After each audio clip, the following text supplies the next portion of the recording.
네, 30절까지 읽었습니다. 오늘 본문의 말씀을 가지고 최후 승리의 확신, 그런 제목으로 잠깐 동안 은혜를 나누려고 합니다.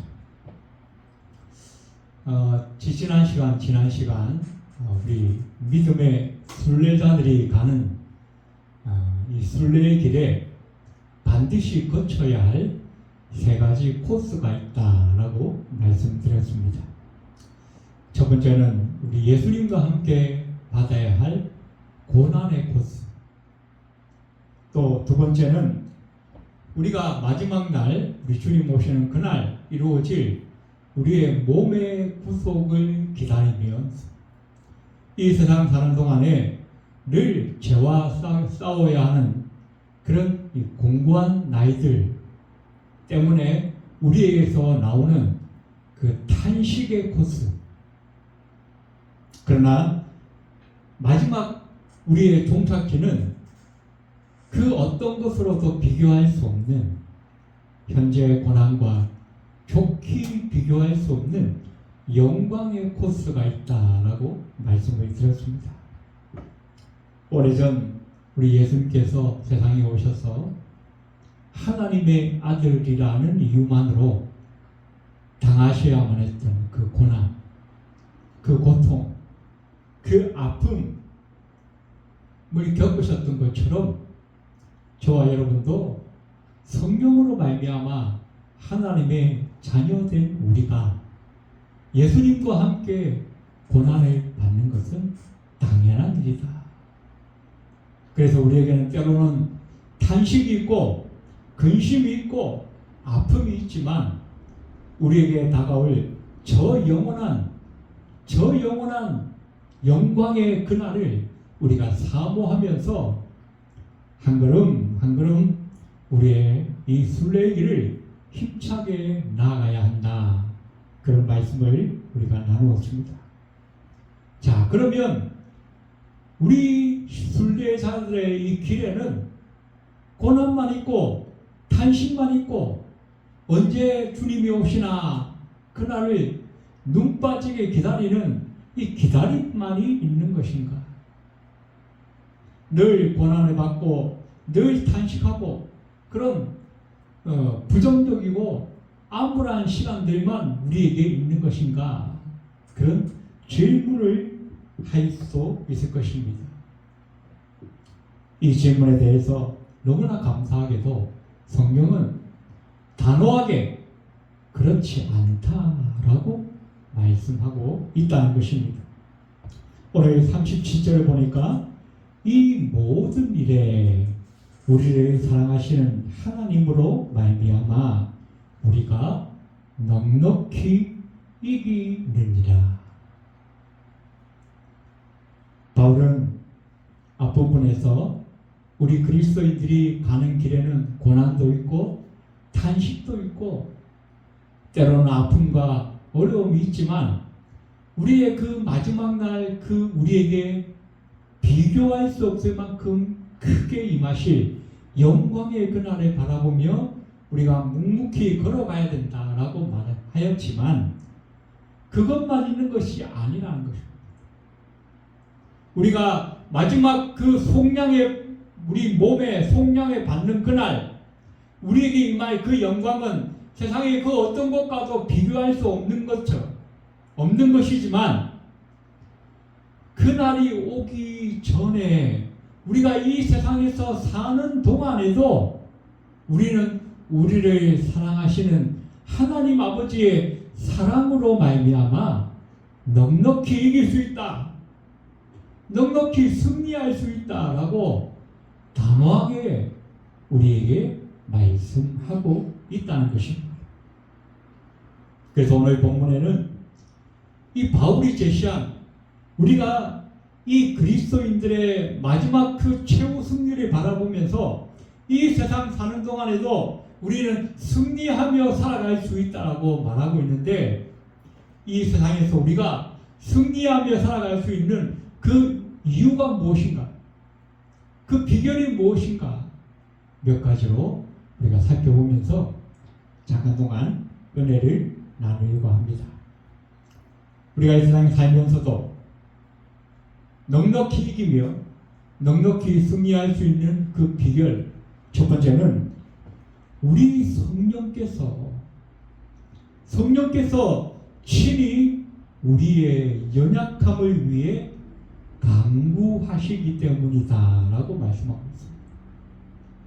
오늘 26절에 보니까 이와 같이 성령도 우리의 연약함을 도우시나니 우리는 마땅히 기도할 바를 알지 못하나 오직 성령이 말할 수 없는 탄식으로 우리를 위하여 친히 강구하시느니라.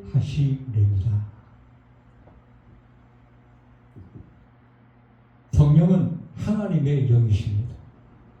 그런데 그 하나님의 영이 우리에게 오셨어요.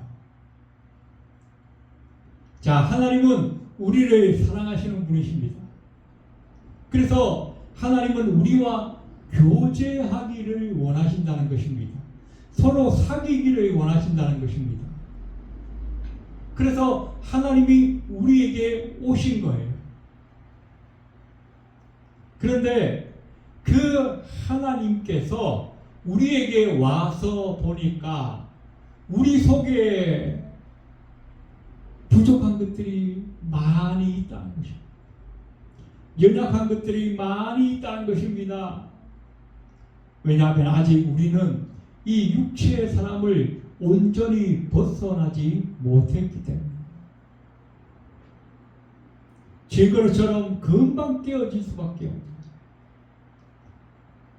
어떤 때는 은혜 받아서 하늘나라로 올라갈 것처럼 펄쩍펄쩍 날고 뛰고 하다가 금방 또 시험에 들어가지고 풀이 죽어 있기도 하고, 어떤 때는 별거 아닌 거 가지고도 남의 말에 상처받아서 의기소침하기도 하고, 그러면서 또 한편으로는 내가 내 속에 있는 그 욕심과 분노를 이기지 못해서 남의 마음에 상처를 주기도 하고, 그러면서 늘 엎치락 뒤치락 하면서 우리가 살아가고 있다는 것입니다.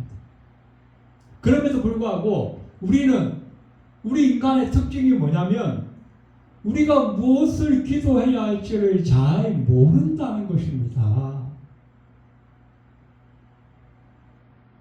그래서 어떻게 해요? 성령께서 우리가 마땅히 기도해야 할 바를 탄식으로 친히 강구하신다라고 말씀하고 있다는 것입니다.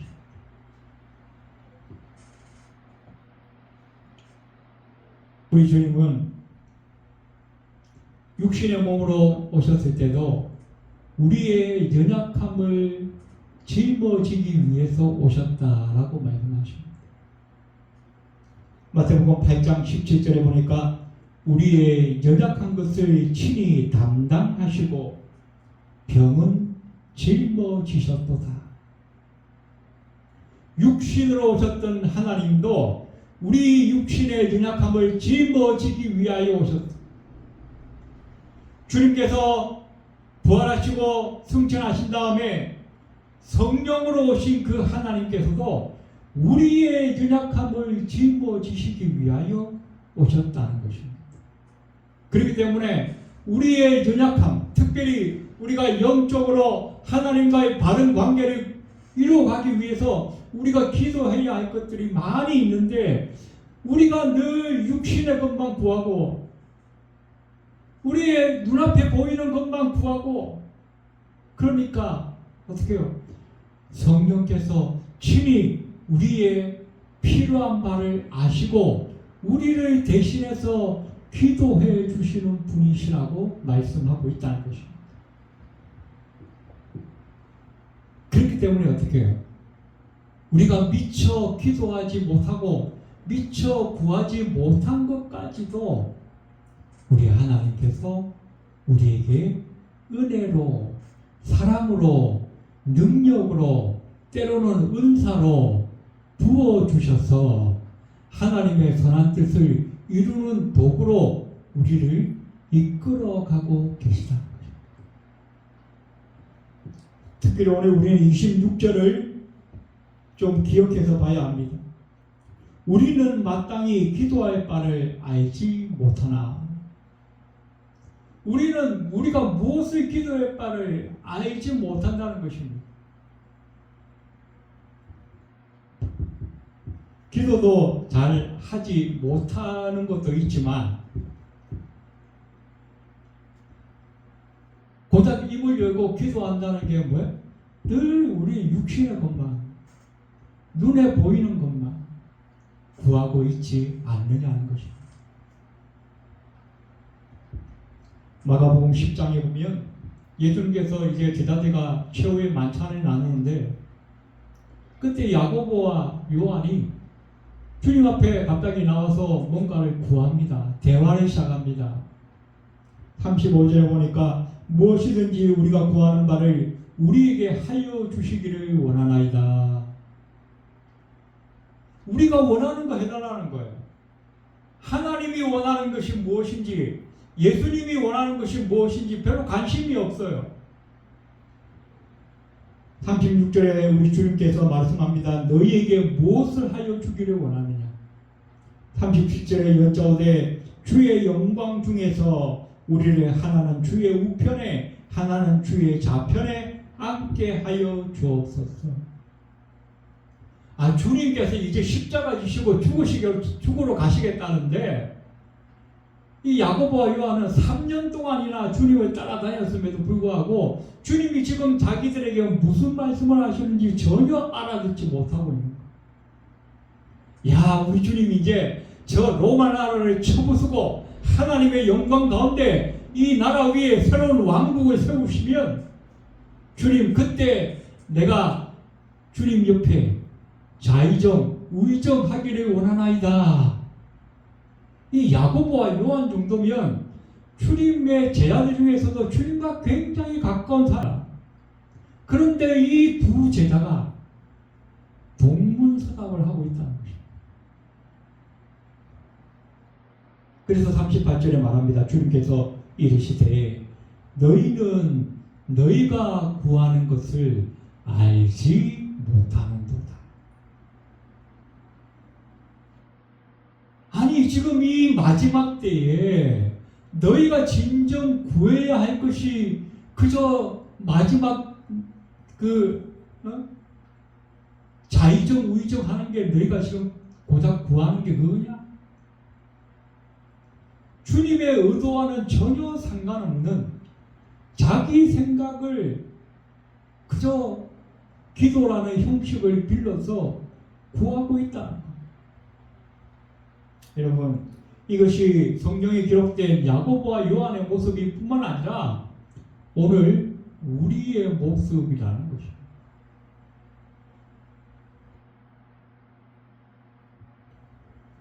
우리가 맨날 하나님 앞에 나와서 기도하는 것이 과연 하나님의 계획과 선한 뜻 안에 있는 것이 맞는지, 정말 하나님이 기뻐하시는 것을 내가 구하는 건지, 아니면 그냥 내 생각, 내 계획, 내 플랜 다 세워놓고 그냥 알라딘의 마술램프에 나오는 진이 부르는 것처럼 그냥 하나님 불러내갖고 내 요구대로 그냥 다 실행해 명령을 하고 있는 것은 아닌지 우리는 돌아보아야 할 것입니다.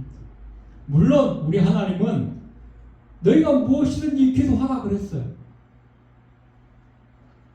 하나님 우리의 모든 필요를 채우시는 분이십니다. 그러나 우리 하나님은 우리의 필요를 채우시는 분이지 우리의 욕심을 채우는 분이 아니시라는 것을 우리는 기도할 때마다 먼저 깨달아야 합니다.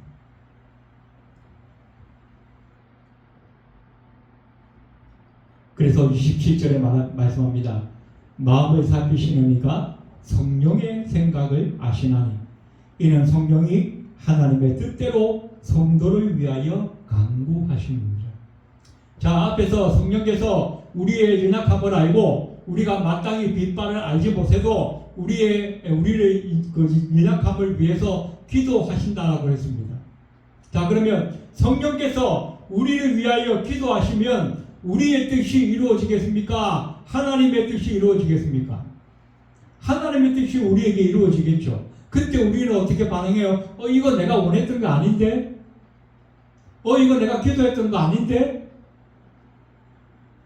그러나 결과적으로 본다면 어떨까요? 내가 내 기도한 거, 내가 원하는 대로 기도해서 이루어지는 게 나한테 유익일까요? 내가 원하지 않고 내가 기도하지 않았지만 하나님의 뜻대로 이루어지는 것이 나에게 유익일까요?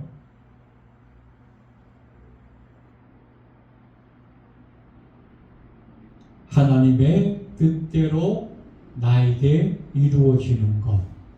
그것이 궁극적으로는 나에게 유익이 되는 것이다라고 믿는 것이 우리의 믿음인 것을 우리는 다 동의해야 할 줄로 믿습니다.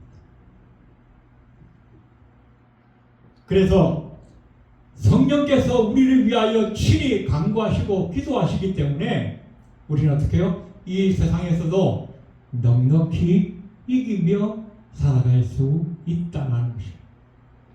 두 번째, 우리가 이 세상 사는 동안에 어떻게 승리의 확신을 보장할 수 있는가? 두 번째는 하나님께서 모든 것을 합력하여 선을 이루시는 하나님이시기 때문입니다. 오늘 28절에 보니까 우리가 알거니와 하나님의 사랑하는 자 곧 그 뜻대로 부르심을 입은 자들에게는 모든 것이 합력하여 선을 이루느니라 라고 말씀합니다. NIV 성경에 보니까 이 본문을 모든 것 안에서 하나님이 자기를 사랑하시는 자들의 선을 위하여 역사하신다라고 말씀하고 있습니다. 우리의 삶 속에 하나님께서 선을 위하여 역사하고 계시다는 것입니다. 그런데 여기에도 우리가 갈등이 있죠. 아니, 하나님이 선을 행하신다고 하는데 당장 내게 떨어진 거는, 내 발등에 떨어진 불은 악의 모습으로 보여진다는 것입니다. 사업이 망했는데 뭐가 선이야? 내 몸에 고치지 못할 병이 들었는데 이게 무슨 선이야? 3년 동안 열심히 공부했는데 대학에 똑 떨어졌는데 이게 무슨 선이야? 그러나 그 너머에서 역사하시는 하나님을 바라볼 줄 아는 그 믿음을 하나님은 우리에게 요구하고 계시다는 것입니다. 자, 우리가 구약 성경에 보면 창세기에 요셉이라고 하는 사람이 나옵니다. 이 요셉은 젊은 날 이 가장 인생의 황금기라고 할 수 있는 이 청춘 시대에 수많은 환난과 고난에 당했습니다. 형들에게 배신당하고 죽을 고비를 여러 번 넘기고 애굽에 팔려가서 종살이를 하고 그 종살이 하는 집에서 그 주인의 그 부인이 자기를 유혹하는데 옷을 벗어 던지고 도망갔더니 모함을 당해가지고 감옥에 갑니다. 감옥에서도 열심히 성실하게 최선을 다해서 살았는데 어느 날 떡 맡은 왕의 떡을 맡은 그 관수와 술을 맡은 그 간수가 이 정치적인 어떤 문제가 생겨서 그 감옥에 들어오죠. 그들에게 나란히 꿈을 해몽해 주었는데 이 떡을 맡은 이 간수에게는 안 좋은 꿈이었고 술을 맡은 그 간수의 꿈은 좋은 꿈이었어요. 그래서 꿈 해몽을 잘 해줬습니다. 그리고 술 맡은 간호는 다시 복직이 되었고 떡 맡은 간호는 그냥 사형을 당하게 됩니다. 이 술 맡은 간원에게 이 요셉이 은혜를 베푼 것이기 때문에 이 술 맡은 간원이 약속을 합니다. 내가 다시 회복이 되면 내가 절대로 너를 잊지 않겠다. 그런데 나가더니 감감무소식 2년 동안이나 아무런 소식이. 그런데 이 모든 일을 총체적으로 겪었던 이 요셉이 자기 인생에 있었던 그 모든 환난과 고난과 어려움을 한마디로 믿음의 고백을 이렇게 남깁니다.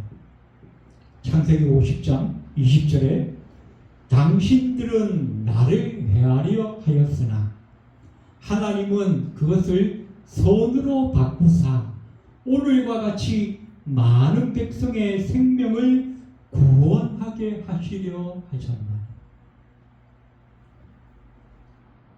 요셉이 결과적으로 어떻게 됐어요? 애굽의 총리가 됩니다. 애굽의 총리가 되어서 자기 그 애굽의 백성들뿐만 아니라 원래 이 가나안 땅에 있던 그 자기의 가족들까지 다 불러들여서 7년 동안에 있었던 그 흉년 가운데 수많은 사람들의 생명을 살리는 엄청난 일을 하지 않습니까? 이 일이 요셉을 향하신 하나님의 성과 그 계획의 최종 목표였다는 것입니다. 그 목표를 이루기 위해서 어떻게 해요?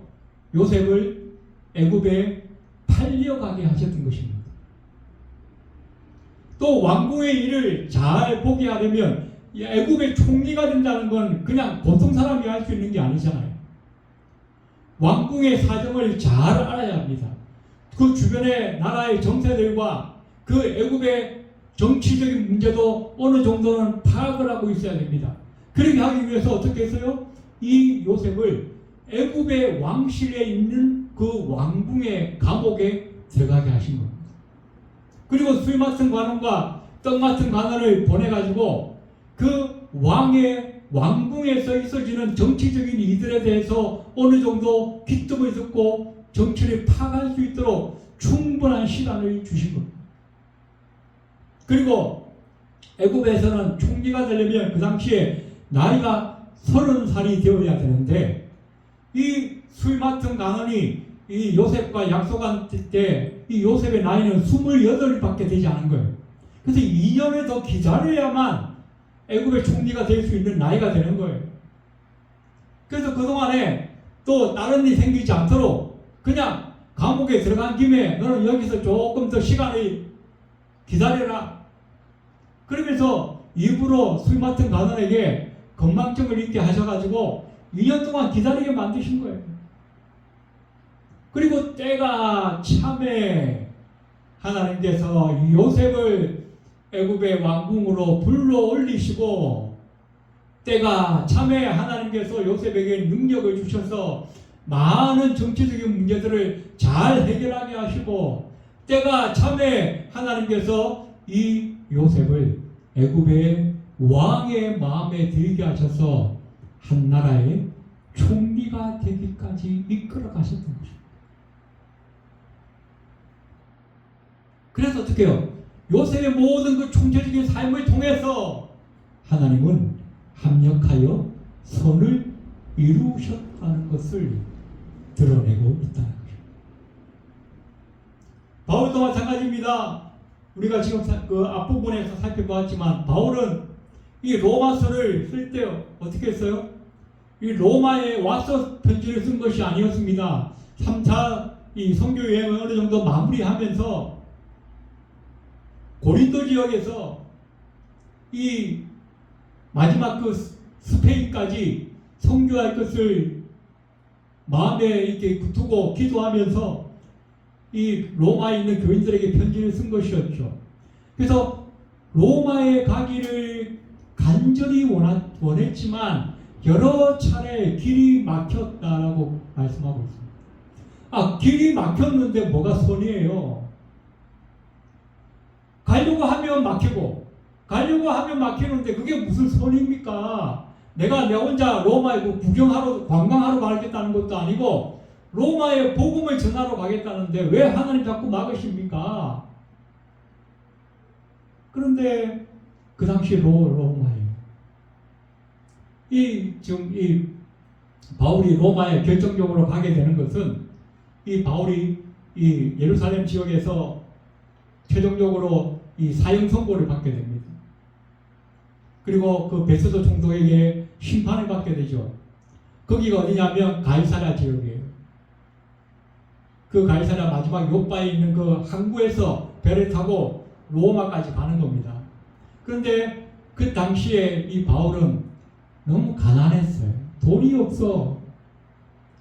지금 한국에서 미국에 비행기 타고 가는 것만큼 돈이 엄청나게 들 텐데 그 돈이 없는 거예요. 그래서 어떻게 해요? 하나님께서 이 바울에게 지혜를 주셨어요. 그 베스도 총독에게 재판을 받을 때에 네가 로마의 시민권이 있다라고 내세워라. 그리고 그 로마의 시민권을 가지고 로마의 황제 앞에 가서 직접 내가 심판을 받겠다라고 얘기해라. 그래서 바울이 그렇게 했어요. 그랬더니 어떻게 이 베스도 총독이 로마까지 큰 배를 준비합니다. 그리고 무료로 이 바울이 로마까지 배를 타고 갈 수 있도록, 자, 죄인의 신분이니까 어떻게 해요? 이 죄인의 신분으로 재판 받으러 가는데 그 사람한테 배삭을 받지는 않잖아요. 또 그 당시에 이 로마의 이 예루살렘 주변에 그 바울이 그 재판을 받을 당시에 이 바울을 죽이겠다는 이 유대인들이 엄청 많았어요. 그래서 배 타고 가다가 그냥 혼자서, 아니가 한 두세 명 정도 이렇게 배를 타고 가다가는 언제 어디서 누구한테 죽을지 모르는 거예요. 그런데 지금 죄수의 신분이니까 옆에 누가 붙어요? 호위병이 붙은 거예요. 비록 이 포박은 당했겠지만 주변에 호위병들이 있어서 이 죄수가 로마까지 무사히 가서 총독 앞에서 또 로마의 황제 앞에서 재판을 받을 수 있는 그 시간까지는 지켜주고 보호해야 할 의무가 있게 만들어진 거예요. 그래서 결과적으로 봤을 때 어떻게 해요? 바울은 돈 한 푼 들이지 않고 주변에 수많은 이 자기를 죽이려고 하는 그 유대인들의 위협으로부터 안전하게 보호를 받으면서 결국 로마에 입성하게 되는 거예요. 이 모든 일을 어떻게 해요? 하나님이 다 아시고 선으로 인도하셨다는 것입니다. 요셉에게 선으로 인도하신 하나님, 바울에게 합력하여 선을 이루신 그 하나님께서 오늘 저와 여러분에게도 우리의 삶의 모든 시간들에 있어지는 그 삶의 현장, 그 사건들을 다 합력하여 궁극적으로 선을 이루실 것을 여러분 믿으시기를 바랍니다. 그래서 저와 여러분은 어떻게 해요? 우리의 삶에 이 세상 사는 동안에도 염려할 것이 없어요. 낙심할 것이 없어요. 아, 나는 육신에 속한 사람이고 나는 커피 타면 죄짓고 과연 나의 구원이 완성될 수 있을까? 하나님께서 과연 나를 저 하나님의 나라까지 이 부족한 인간, 이 천한 인간을 과연 마지막까지 인도하실까에 대해서 염려할 이유가 없다는 것입니다. 사탄 마귀는 날마다 우리를 참소하고 고소합니다. 야, 네가 그따위로 해가지고 어떻게 네가 천국에 가겠냐? 네가 그따위로 하면서 어떻게 네가 믿음의 사람이라고 말할 수 있냐? 그러나 우리 하나님께서 우리의 삶에 일어나는 사건 하나하나까지도 다 합력하셔서 궁극적인 선을 이루시면서 우리를 인도해 가신다는 사실을 우리는 꼭 믿어야 할 것입니다. 마지막으로 우리 하나님께서 궁극적으로 우리를 영화롭게 하시기 때문이라고 말씀합니다. 29절에 하나님이 미리 아신 자들을 또한 그 아들의 형상을 본받게 하기 위하여 미리 정하셨으니 또 미리 정하신 그들을 또한 부르시고 부르신 그들을 또한 의롭다 하시고 의롭다 하신 그들을 또한 영화롭게 하셨느니라. 자, 본문의 29절과 30절에는 우리의 믿음의 구원의 서정에 대해서 말씀하고 있습니다. 하나님께서 우리를 아셨어요. 언제? 창세전에 우리를 아시고 예정하시고 선택하셨다라고 에베소서에는 말씀하고 있습니다. 그리고 예정하시고 선택하신 저와 여러분을 어떻게 부르셨어요. 이것을 소명이라 그렇게 말씀합니다. 부르신 자들을 어떻게 합니까? 부르신 자들에게 믿음을 주셔서 그 믿음으로 말미암아 우리가 하나님 앞에 의롭다 하심을 여겨졌다라고 말씀합니다. 우리가 뭘 잘했기 때문이 아니라 하나님이 우리에게 믿음을 주셨는데 이 믿음을 우리가 내세웠더니 하나님께서 이 믿음을 보시고 우리를 의롭다 하셨다는 것입니다. 이것은 칭의라 그렇게 말합니다. 칭의가 있고 난 다음에 우리에게 뭐가 있느냐? 칭의로부터 우리에게 성령이 들어오셔요. 성령께서 우리에게 뭘 하십니까? 하나님의 말씀을 자꾸 생각나게 하시고 기억나게 하십니다. 그래서 우리가 어떻게 해요? 죄 지을 때마다 양심의 가책을 느끼고 죄 지을 때마다 아니다. 이거 내가 고쳐야지. 다음번에는 죄 짓지 않도록 노력해야지. 이렇게 자꾸 죄와 싸워서 이겨가는 이 과정을 성화라 말씀하고 있습니다. 그러나 이 성화는 어떻게 해요? 우리가 마지막 하나님 나라 갈 때까지 계속 이어지는 거예요. 그리고 우리가 마지막 날 하나님의 나라에 들어가는 그 순간 모든 죄로부터 자유롭게 되어지는 그 순간을 우리는 영화라고 말씀하고 있습니다.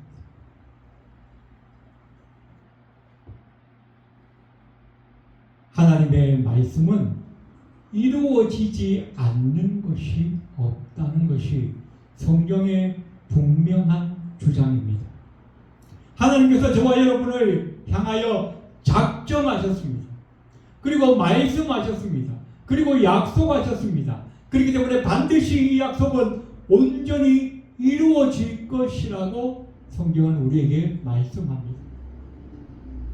오늘 본문에 나타난 모든 아시고 정하시고 선택하시고 부르시고 의롭다 하시고 영화롭게 하셨느니라. 이 모든 동사의 시제가 다 과거형으로 되어 있다는 것을 우리는 알아야 합니다. 앞으로 우리가 영화롭게 될 것입니다. 이것은 미래형 아닙니까? 그런데 그 미래형을 성경은 뭐라고 기록하느냐? 과거형으로 영화롭게 하셨느니라 라고 말씀하고 있다는 것입니다. 이것은 뭡니까? 하나님께서 우리를 향한 이 구원의 계획을 반드시 이루실 것이라고 하는 확증을 우리에게 그 과거형 그 동사를 씀으로 말미암아 우리에게 하나님의 그 강한 의지를 보여주고 계시다는 것입니다. 그래서 우리의 구원은 취소되지 않을 것입니다. 하나님께서 우리를 구원하기로 작정하셨고 하나님께서 우리를 구원하시기로 예수님을 보내셨고 믿음을 주셨고 성령으로 말미암아 예수 그리스도를 믿어지게 하셨고 성화의 길을 가게 하신 그 하나님께서 마지막 영화의 단계까지 우리를 반드시 이루실 것이다 라고 확신하여 말씀하고 계시다는 것입니다. 이 말씀을 믿는 것, 그것이 우리의 믿음입니다. 이 믿음으로 말미암아 우리는 이 세상에서 사는 동안에도 또 마지막 저 하나님의 나라가서 영원한 영광을 누리는 것까지 함께 보장되어 있다라고 하는 사실을 우리가 기억할 필요가 있습니다. 그래서 우리는 이 세상 사는 동안에 낙심할 이유가 없습니다. 근심할 이유가 없습니다. 주저앉거나 우리가 뭐 회의에 들거나 그럴 이유가 전혀 없는 것입니다. 우리의 부족함을 늘 하나님 앞에 겸손하며 나아가서 회개하고 하나님께서 날마다 주시는 그 힘으로 살아가는 그 은혜를 우리가 누릴 수만 있다고 한다면 우리의 구원은 반드시 완성될 것입니다. 그날을 우리가 바라보면서 오늘도 힘차게 우리의 순례의 길을 걸어갈 수 있는 저와 여러분이 다 되시기를 주님의 이름으로 축원드립니다. 기도드리겠습니다. 고마우신 하나님, 우리에게 성령을 보내셔서 우리가 미처 기도할 바를 알지 못할 때에도 우리를 위하여 기도하시니 감사합니다. 또 하나님께서 우리 인생에 일어나는 모든 일을 합하여 선을 이루시는 하나님이신 것을 우리가 깨닫게 하시니 감사합니다. 우리의 구원은 하나님께서 예정하신 그 순간부터 마지막을 향하여 달려가고 있으며 이제 이 성화의 단계를 벗어나 마지막 그 영화의 단계에 이를 때까지 하나님께서 하나님의 강한 의지로 반드시 이루실 것을 우리가 믿습니다. 이 믿음으로 오늘도 우리 앞에 놓인 이 순례의 길을 힘있게 달려갈 수 있는 우리 모두가 될 수 있도록 하나님 역사하여 주시옵소서. 예배를 마치고 돌아가는 발걸음 위에도 함께하여 주옵소서. 예수님의 이름으로 간절히 기도드립니다. 아멘.